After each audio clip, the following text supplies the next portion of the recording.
Jó capítulo de número 8, verso de número 7. Quero dividir uma palavra com todos vocês aqui em casa. Jó capítulo de número 8, verso de número 7. Quem achar já vai glorificando a Deus, vai dizendo: Deus, fala comigo. Deus, ministra meu coração. Mostra algo novo para a minha vida hoje, Jesus. Eu creio que o Senhor está para abrir algo tremendo no meio do povo de Deus aqui. Quantos podem dizer amém?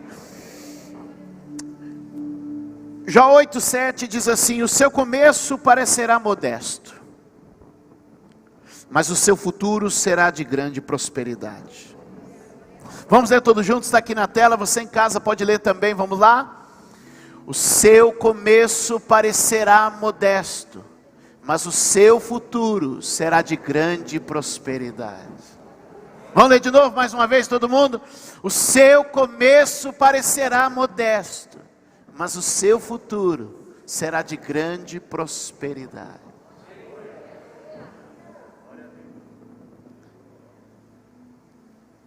Só está começando. Não se impressione, nem se intimide no começo. Deus é especialista em surpreender. Tem 7 bilhões, mais de 7 bilhões de pessoas na Terra. Mas começou com um casal. Quando Deus escolhe o libertador de Israel no Egito, não escolhe um general, não escolhe um homem grande, não escolhe um homem forte, ele escolhe um bebê. Para criar a nação de Israel, a família da fé que tomaria o mundo, ele começa com Abraão e Sara. Deus não tem problema em lidar com o pouco. Quem lida mal com o pouco é você. Quem lida mal com o pouco sou eu.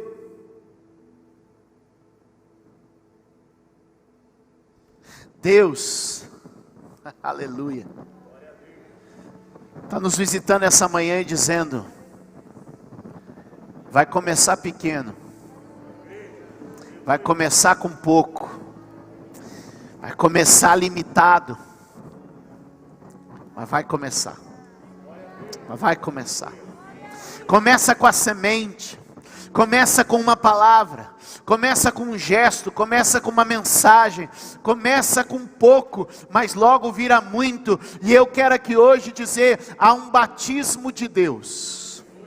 Eu ouso dizer que esse batismo precisa descer sobre mim, precisa descer sobre você aqui na igreja, precisa descer sobre você aí em casa. Um batismo de humildade.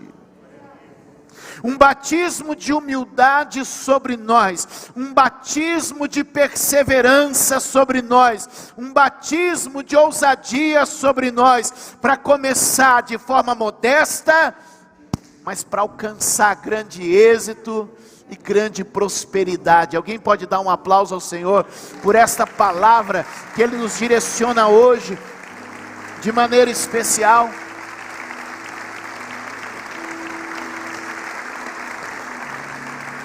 Levante a sua mão bem alto e diga: Senhor, me batiza com humildade neste dia. Nós precisamos aprender a conjugar a humildade e a grandeza. O sonho pode ser grande, a intenção pode ser grande, a chamada pode ser para a grandeza, mas a gente precisa equilibrar essas coisas com um espírito de humildade. A grandeza vai te mostrar para onde, mas a humildade te sustenta no caminho. O problema é que tem gente que deixa a grandeza do sonho afetar a humildade do comportamento. E eu vim aqui hoje dizer que muita gente tem tido uma resistência, mas essa resistência não é o diabo, Essa oposição não é o diabo. E aí você me pergunta, quem é essa resistência? Quem é essa oposição? E eu quero te dizer que para muitas pessoas, a oposição é Deus. Aquilo que a pessoa chama de barreira é Deus. Aquilo que a pessoa chama de obstáculo é Deus. E por que isso, Bispo Júlio? Porque a Bíblia diz que Deus resiste o soberbo, mas Ele dá muita graça aos humildes. Não foi o diabo que pôs a mão e disse assim, eu vou resistir, eu vou segurar. É Deus dizendo, eu vou resistir, eu vou segurar. Não vai andar. E a pessoa está ali dizendo, e Deus está dizendo, não. Eu dou graça através da humildade. Mas eu resisto todo tipo de soberba. Então a gente precisa começar a tirar da nossa boca toda palavra de autossuficiência. A gente precisa começar a tirar do nosso coração todo sentimento de superioridade. E a gente precisa agora trocar essa palavra e esse sentimento por uma postura de humildade, de quebrantamento, de dependência de Deus. E eu vim aqui hoje te dizer que quanto mais você confessar a dependência de Deus, mais seguro você estará e mais impulsionado você vai estar. Talvez nesta hora, para muitas pessoas isso seja um choque, porque você tem ouvido mensagens afirmativas a seu respeito, mensagens afirmativas a respeito de você mesmo, e então isso te faz sentir um gigante. E eu quero te dizer, é descendo que a gente sobe, é se dobrando que a gente vence, porque Deus dá muita graça aos humildes. Por favor, que nesse momento possamos estar vendo cair por terra as cadeias da arrogância e do orgulho, e que possamos começar a dizer, o Senhor é Deus, o Senhor é bom, o Senhor é poderoso, o Senhor é maravilhoso, o Senhor é fiel, o Senhor é quem faz, a Ele seja honra, a Ele seja glória, a Ele seja o louvor.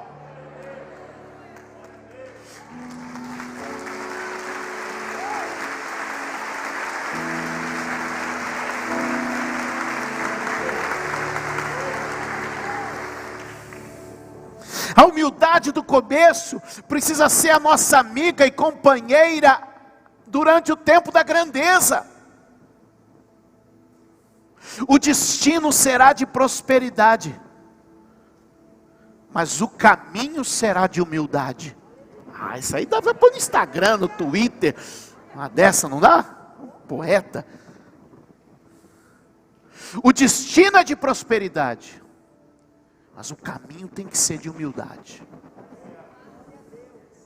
O favor de Deus habita na humildade. E o favor de Deus habita na humildade, quando na humildade eu consigo afirmar e reafirmar que tudo é dele, por ele e para ele. Quando eu consigo reconhecer a minha limitação e me apoiar somente nele, na vontade dele, no chamado dele e no poder dele. Tiago diz assim, que quando alguns homens estão pensando em fazer negócios, eles dizem, olha, vamos até tal cidade, lá negociaremos, lá trabalharemos, lá ganharemos, lá lucraremos. E então Tiago diz assim, quem é você? Quem é você?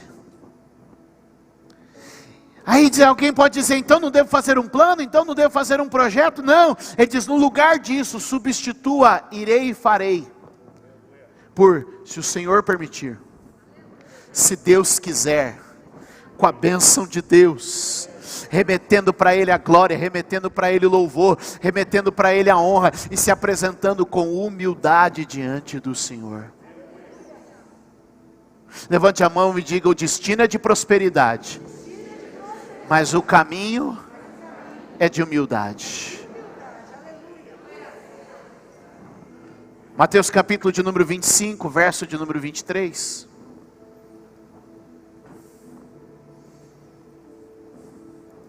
Mateus 25, verso 23. Vamos ler, está aqui na tela. Mesmo você em casa, pode ler também agora. Diz assim: o Senhor respondeu: muito bem, servo bom e fiel. Você foi fiel no pouco, eu o porei sobre o muito. Venha e participe da alegria do seu Senhor. Eu gosto muito dessa parábola, é a parábola dos talentos. Mateus capítulo 25 conta essa parábola, e ela é aquela parábola onde o Senhor chama os seus servos. Um talento era um valor monetário considerável, uma grande quantia de dinheiro. E a Bíblia diz que ele distribui: a um deu 5 talentos, a outro deu 2 e a outro deu 1. Conforme a capacidade, o potencial que cada um havia demonstrado. Então o Senhor entregou 5 talentos e, como era esperado, esse era o mais capacitado. Ele sai e ele vai negociar, e a Bíblia diz que ele dobra o valor, trazendo então agora 10 talentos. A Bíblia diz então que teve um outro que recebera 2 talentos.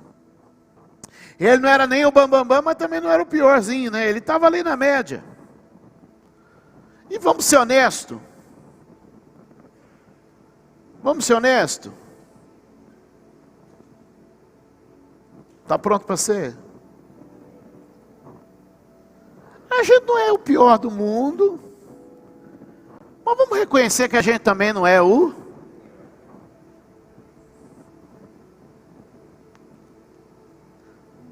Concorda? A gente não é o top, mas também a gente sabe alguma coisinha. Então vamos reconhecer que na grande maioria, talvez tenha algum gênio aqui, algum cara fora do normal aqui. Um Messi aqui, um Cristiano Ronaldo, nosso meio, não sei, talvez... um Steve Jobs está aqui sentado, eu não sei. Mas na geral, a gente está na média. Tem gente que fala assim: o pastor me promoveu hoje. Mas vamos lá. Olha o que eu vejo desse. Eu não sou o cara que tem 5. Eu sou o que está na média. Eu tenho.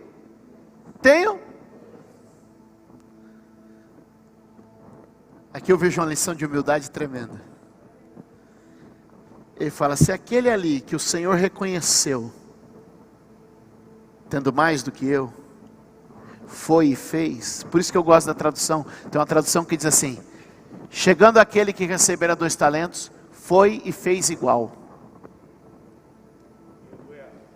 Você percebe a humildade? Eu não sou o gênio dos 5, mas com 2 eu sou humilde o suficiente para aprender com quem é melhor do que eu.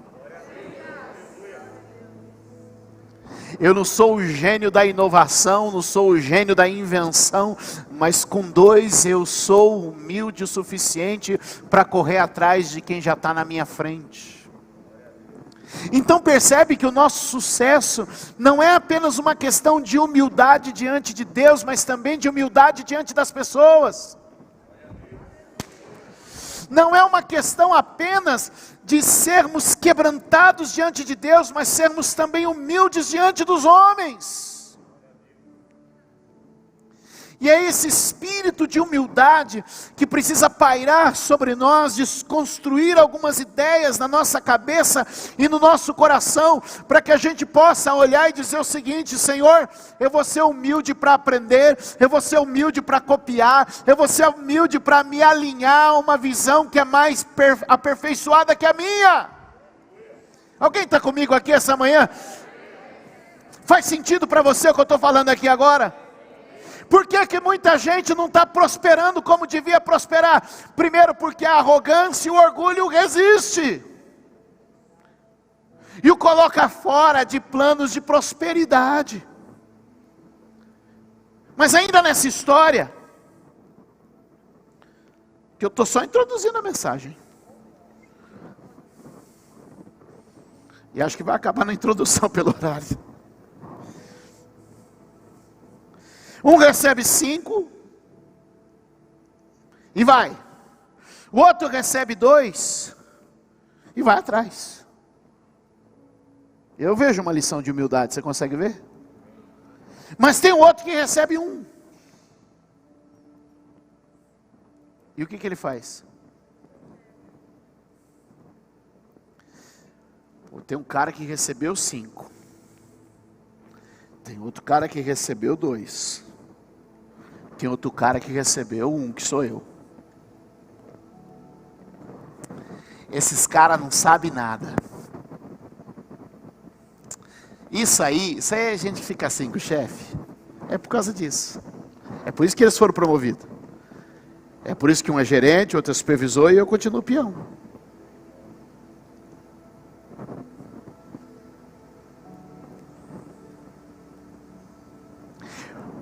E aí é uma mentalidade que sempre o sucesso do outro é por causa de alguma coisa errada. E o seu fracasso é sempre porque você faz tudo certo. Olha o que dá ser verdadeiro, olha o que dá ser correto.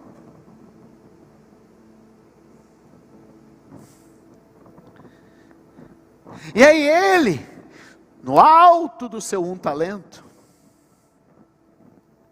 vai para uma condição que, como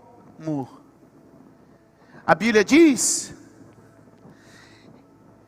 ele cria toda uma teoria. Os outros estão errados, mas ele está certo. E eu posso dizer que a arrogância dele e a soberba dele é o que o mantinha no nível que ele estava. Começou onde estava e terminou pior. Porque depois o que ele tinha foi tirado dele e foi dado para o que tinha 10. Pegou?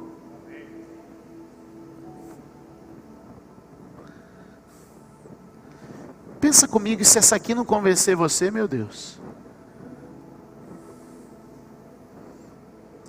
Quando a Bíblia apresenta o diabo, como é que a Bíblia apresenta o diabo? Vou resumir para você. A Bíblia apresenta o diabo, um ser que deseja subir e ser mais. Então o diabo querendo subir mais, ser mais, vira diabo. Não é assim que a Bíblia apresenta o diabo? Ele era um anjo, querubim ungido, não é isso? E ele disse, olha, subirei às alturas, alcançarei o trono do Altíssimo e serei maior que todo mundo. O que fez isso nele? Fez ele diabo. Então querer subir, o orgulho e a soberba, fez do diabo o diabo. E como é que a Bíblia apresenta Jesus? Sendo Deus, subiu ou desceu? Se fez mais ou se fez menos?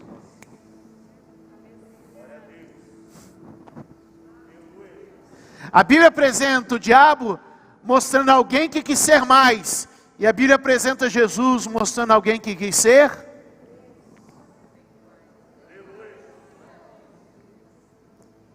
A humildade é o melhor caminho para subir. A descida é o melhor caminho para chegar lá. E o Espírito Santo está nessa casa aqui hoje, dizendo para mim e para você, que se a gente se curvar, se a gente se quebrantar, e remeter toda a honra, toda a glória e todo o poder a Deus, e não confiar na força do nosso braço, nem na nossa capacidade, mas andar debaixo de um espírito de humildade, e de adoração, e de devoção a Deus, aleluia, o nosso destino será próspero, porque o caminho é de humildade, para um destino de prosperidade. Aplaude ao Senhor nesta casa esta manhã. Deus está quebrando laços de orgulho e espíritos de soberba. Espíritos de soberba precisam ser quebrados em nosso meio. A altivez, o orgulho precisa ser rompido entre nós. Exercite-se fazendo do outro superior.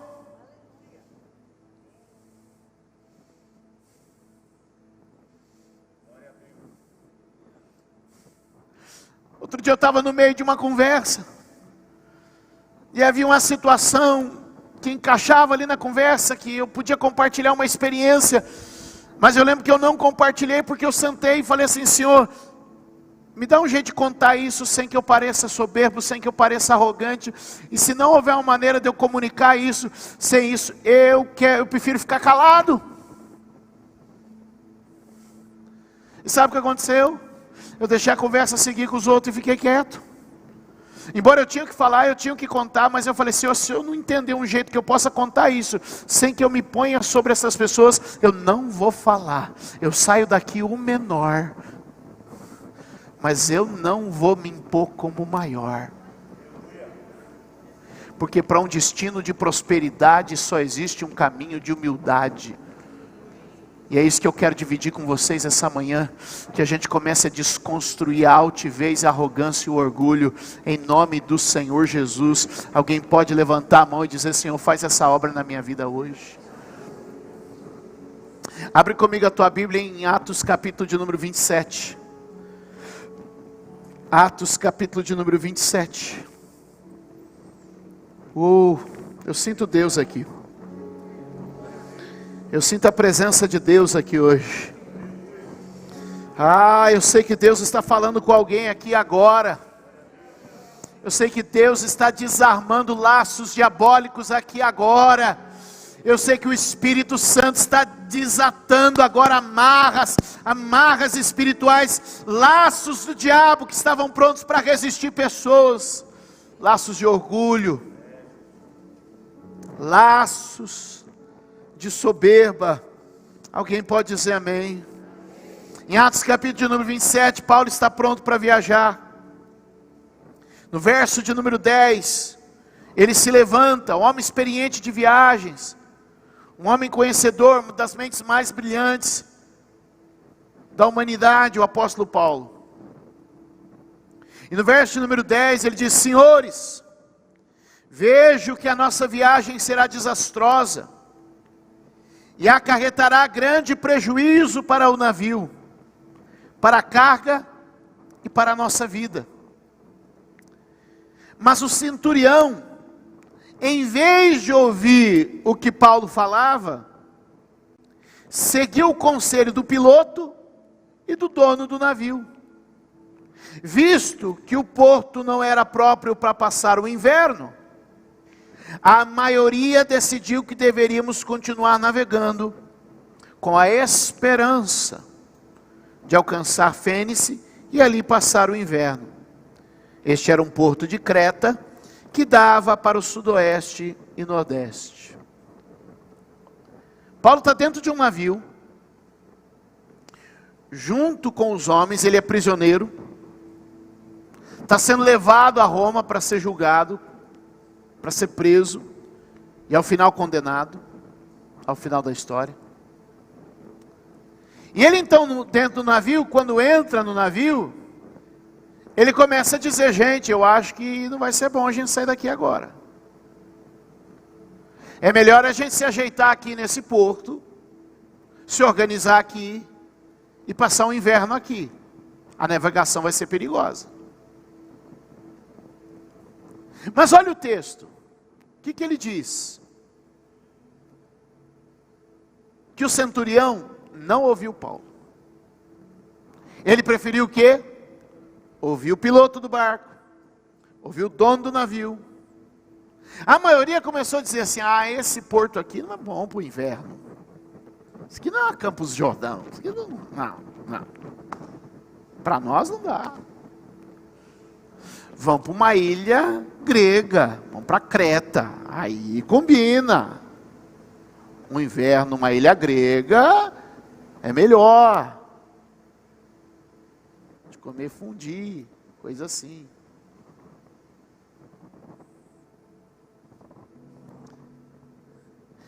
Percebe que Paulo entra nesse navio, ele entra por cima ou por baixo?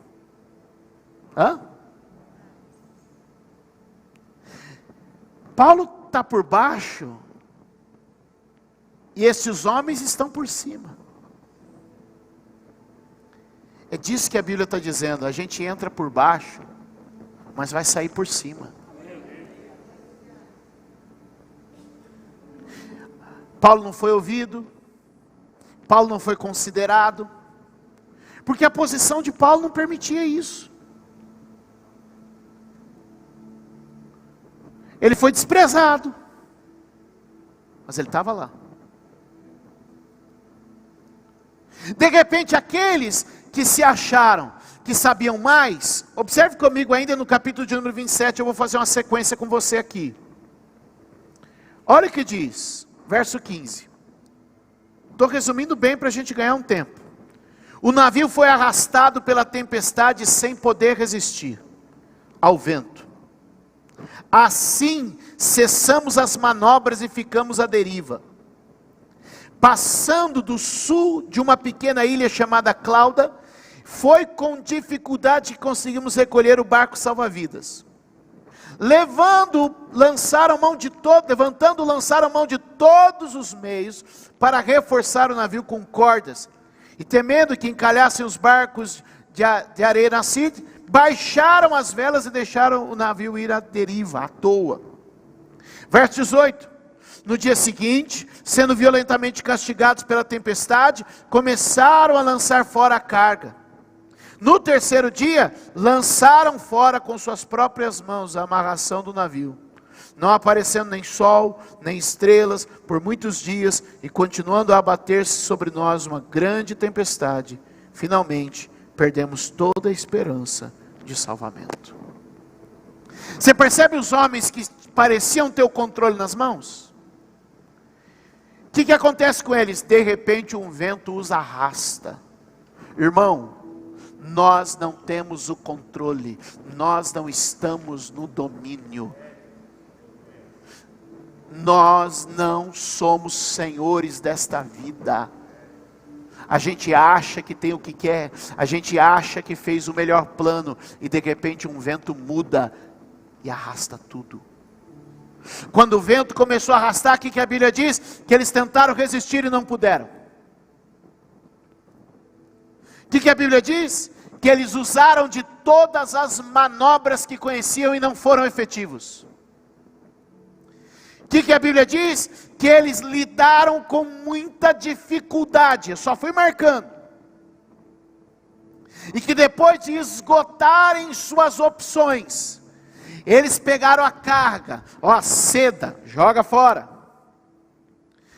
O azeite, que a gente comprou, joga fora. Os produtos importados que a gente está levando, o que eles fizeram?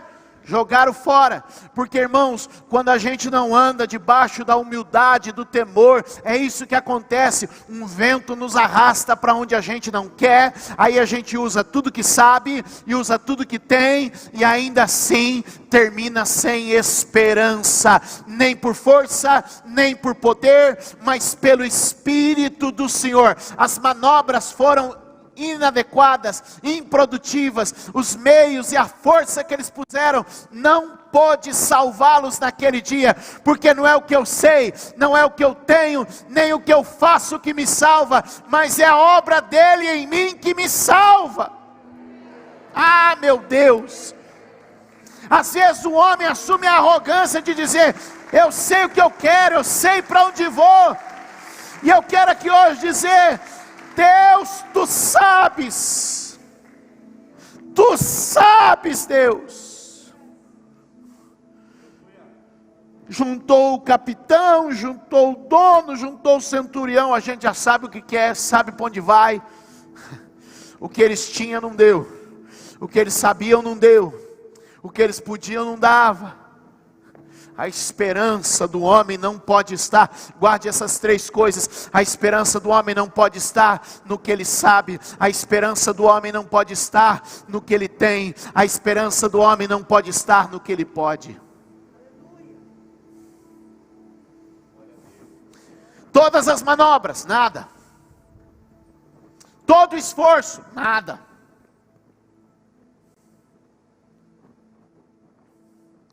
Tudo que tinham jogado fora, nada. Porque Porque a gente tem que aprender a depender de Deus. Porque a gente tem que aprender a confiar em Deus. E a sequência mostra justamente isso. Quero que você coloque comigo agora. Verso de número 24. Ou melhor, verso 23, perdão, volta para o 23. Verso 23 do capítulo 27. Quem achou, diga amém. Pois ontem à noite, apareceu-me um anjo de Deus, do Deus a quem pertenço e a quem adoro, dizendo-me: Paulo, não tenha medo, é preciso que você compareça perante César. Deus, aleluia, eu gosto desse texto. Deus, por sua graça, deu-lhe a vida de todos que estão navegando com você. Olha 25. Assim tenham ânimo, senhores. Creio em Deus, que acontecerá conforme me foi dito. O que ele está dizendo? Senhores, eu estou seguro, não no que eu sei, não no que eu tenho, nem no que eu posso, mas no Deus que enviou o seu anjo e me disse nesta noite que por sua graça Ele me deu vitória. Por sua graça, Ele me deu vitória. Ele está dizendo: não é Paulo porque você sabe navegar, não é Paulo porque você conhece os ventos, não é Paulo porque você domina a arte de lidar com o navio, não, Paulo, é pela graça de Deus que vocês vão sair dessa. E eu vim aqui com uma mensagem muito simples. A gente não vai sair desse Covid com o que a gente sabe. A gente não vai sair desse Covid com o que a gente pode. Nem vai sair desse Covid com o que a gente tem. Mas é pela graça de Deus. Mas é pela graça de Deus. Pela graça de Deus. Às vezes as pessoas me perguntam: pastor, como é que o senhor está fazendo? É claro que tem uma série de coisas práticas que a gente está aplicando para seguir. A gente fez mas eu tenho dificuldade de responder. Porque eu sei que não é nenhuma estratégia, não são as câmeras, não é a equipe de mídia, não é o carisma do pregador, não. O que eu sei é que pela graça de Deus, há mais de um ano, Deus tem nos sustentado, há mais de um ano Deus tem nos guardado, e de qualquer outra forma, eu não posso dizer outra coisa. A Ele a honra, a Ele a glória, a Ele o louvor, o Deus a quem eu pertenço, o Deus a quem eu adoro, o Deus a quem eu sirvo. Paulo não disse: olha gente, eu sabia que ia dar nisso, olha gente, o vento veio como eu disse que ia vir, eu entendo de navegação. Ele disse: não, o anjo de Deus me visitou, o Deus a quem eu pertenço, o Deus a quem eu sirvo, por sua graça, nos encontrou no meio deste mar. E eu vim dizer para você aqui hoje, para você na sua casa: o Deus a quem servimos nos encontrou por sua graça no meio deste mar.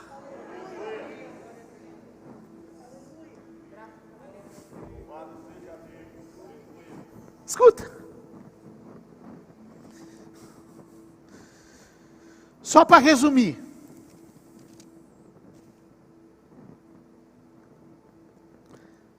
lembra do nosso primeiro texto? O teu começo será humilde, modesto, mas o teu final será de prosperidade. Se você ler comigo,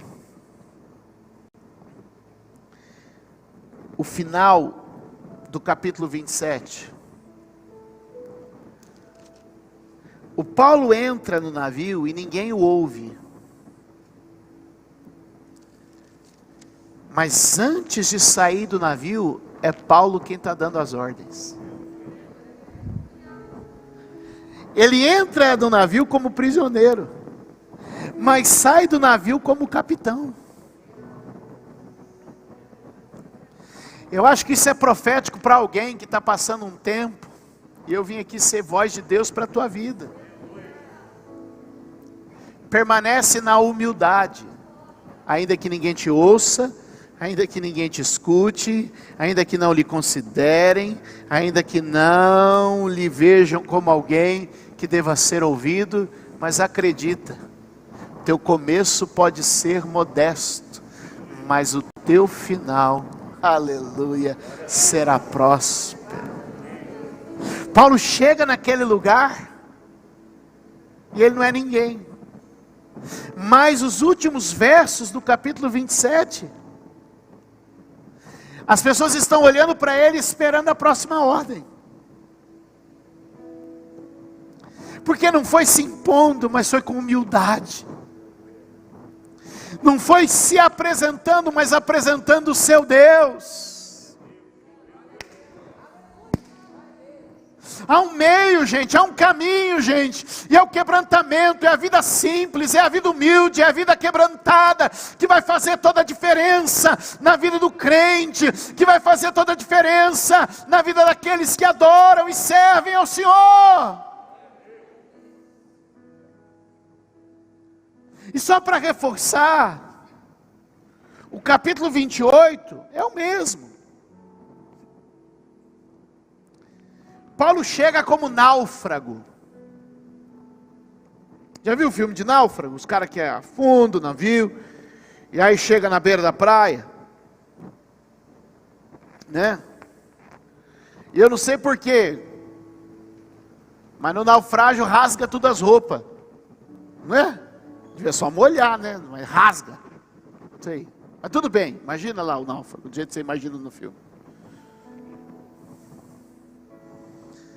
Aí o cara chega na praia, aí todo mundo olha e fala assim: olha esses pobres coitados, chegaram aqui só com a roupa do corpo. Paulo com humildade vai catar graveto. Todo mundo aqui acho que já teve sua época de catar graveto, né? O cara só com a roupa do corpo, sem ter o que fazer mais da vida, vou catar graveto. Ele entra na ilha, como? Náufrago. Catando graveto, você conhece a história, estou só resumindo para a gente ganhar tempo. O que acontece com ele, quem lembra? Uma cobra lhe morde a mão. A cobra lhe morde a mão e agora? O pessoal olha para ele e fala assim: desses pobres coitados, esse é o mais condenado. O sujeito zicado. O mar não matou, veio morrer de cobra aqui. Não, deve ter coisa muito ruim na vida dele. Estou resumindo o texto. Deve ter coisa muito ruim na vida dele. E aí começa todo mundo a apontar o dedo. Ó, esse aí é o mais condenado de todos os homens que a gente conhece aqui. O mar não matou, mas agora vai morrer.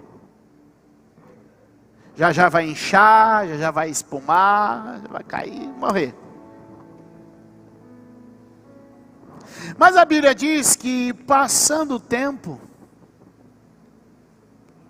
começar a dizer, já era para estar inchando, hein? Viu? Sabe aquelas pessoas que entendem de tudo? Medicina, biologia, farmácia. Sabe aquelas pessoas? Que ele já olha para você e faz o diagnóstico. Eu não sei como tem gente que consegue entender de tudo na vida. Bom, conheço a cobra aí, só daqui a muito tempo. Era para estar inchou ainda, hein? É resistente, mas mais 5 minutos, até vai. E o que acontece, queridos? O tempo vai passando, e eles percebem que aquele que parecia o mais coitado, o mais condenado, o pior de todos, eles começam a olhar para ele e dizer: espera aí.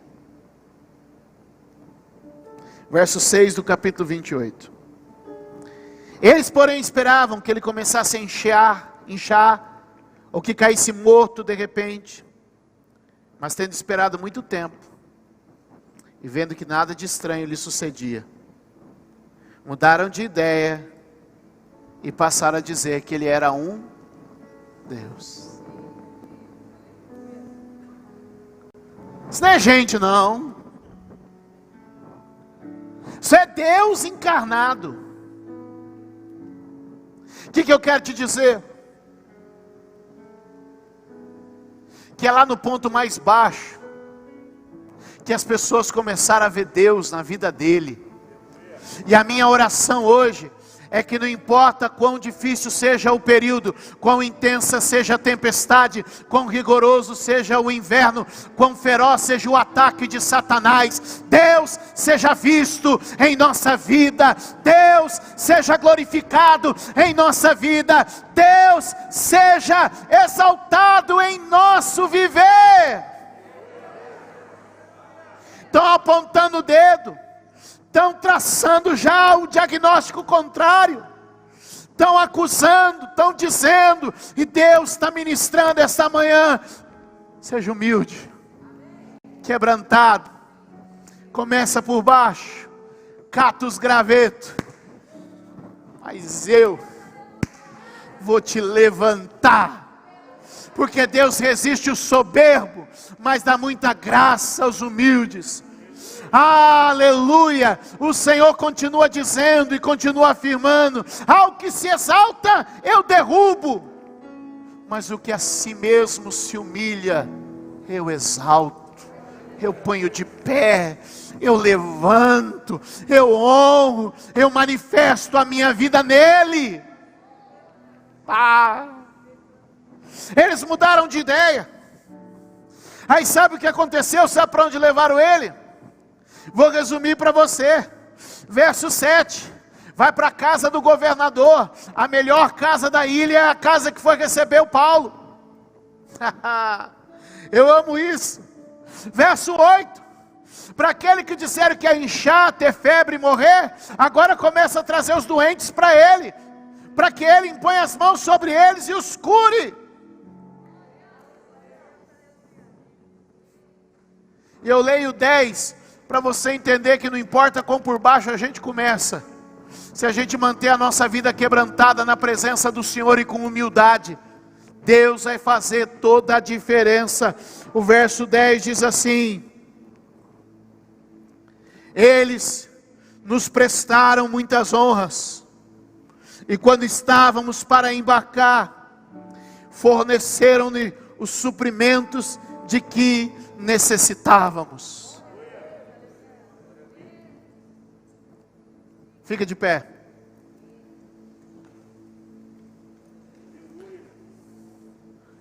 Diga comigo: o começo é humilde, mas o final é glorioso.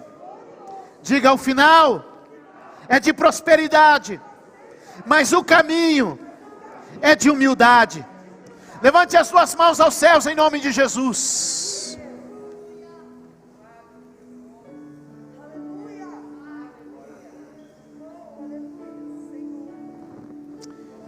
Afasta de nós, ó Deus, toda a semente do orgulho, e tira de nós tudo que corrompe ou nos distrai de um caminho de humildade. Espírito Santo, neste dia, eu te peço, manifesta em nós, no meio de nós, através de nós, a sua presença, o seu poder. Não é a nossa força, não é o que nós temos, mas é a sua graça, e é por meio dela, e confiantes nela, que essa tempestade vai ser vencida, que esta serpente vai ser queimada, que este inverno vai ser superado, pois tudo vem de ti, das tuas mãos veio, do Senhor recebemos, e para o Senhor iremos. Ao Senhor a honra e a glória sempre, ao Senhor a honra e a glória sempre. Aleluia, aleluia. Pai, nós oramos mais uma vez, que nesta casa, nesta família, entre nós se manifeste a tua presença, e o teu poder maravilhoso, em o nome de Jesus. Tem algo muito de Deus aqui, tem algo muito do Espírito aqui. Laços de orgulho, soberba e arrogância, toda semente de altivez vai sendo quebrada, anulada, no poder que é no nome de Jesus. Esperança e humildade, aleluia, quebrantamento começa a fazer a diferença na vida de muita gente. Começa a dar glória a Deus por tudo que você faz, e consagrar debaixo da vontade de Deus tudo que você vive. Se Deus quiser, se Deus permitir, com a graça de Deus, pelo poder de Deus, na autoridade de Deus, segundo a vontade de Deus que é boa, agradável e perfeita, eu vou viver. Não sou eu, é Ele. Não fui eu, é Ele. E quando a vida da gente se torna uma vida de louvor ao Senhor, amados, quando a vida da gente se torna uma vida de louvor ao Senhor, aleluia, tudo se torna diferente. Talvez hoje você está me assistindo aí agora, e seja o teu momento que Deus está te chamando, e eu quero já deixar aqui agora um WhatsApp para você. Se você quer um novo começo na sua vida, se você deseja uma nova história, você vai chamar nesse número, vai colocar o seu nome, porque entregar a vida para Jesus é o primeiro e mais intenso ato de humildade. É dizer: Senhor Jesus, Tu és o Mestre, o Senhor e o Salvador da minha vida. Eu não posso me salvar por mim mesmo, eu não posso me estabelecer por mim mesmo, mas eu posso em Ti todas as coisas. Se você deseja entregar sua vida a Cristo hoje, há um chamado do Espírito, e eu oro para que toda resistência, orgulho e altivez caia por terra. Exatamente aí onde você está, você pode me enviar uma mensagem agora com o teu nome.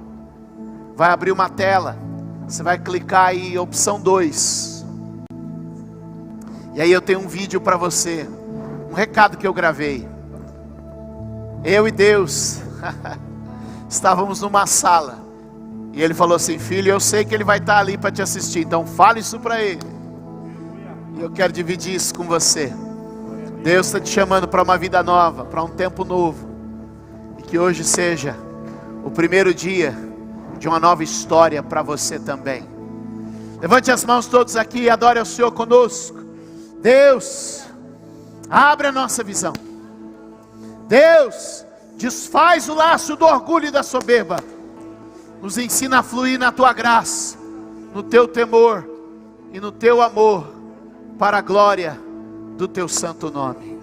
Quantos se sentem abençoados por estar na casa do Senhor aqui hoje? Quantos se sentem felizes por celebrar ao Senhor? Então dê um aplauso bem forte ao Senhor, dê um grito de glória a Deus e vamos adorá-lo.